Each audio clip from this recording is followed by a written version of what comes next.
जसोदा जे चलली नाए त कृष्ण बटिया रखेले हो।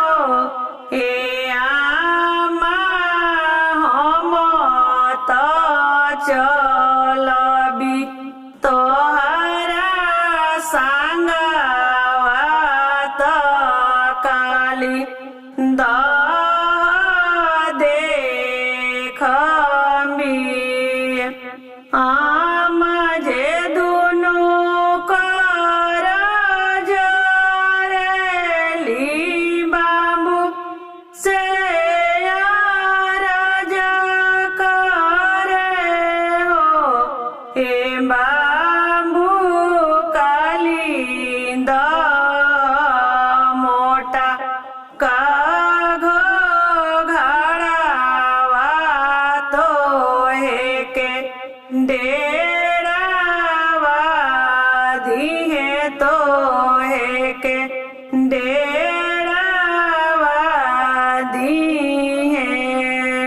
कृष्ण जी दोनों कर जरिले बाबू आमा से अरज करे हो।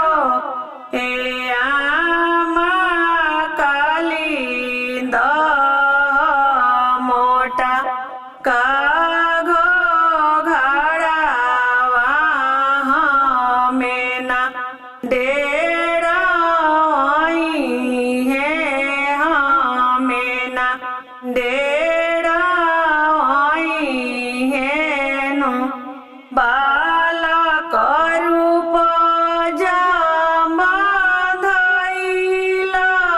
तनग उके नाथी दिहनी हो।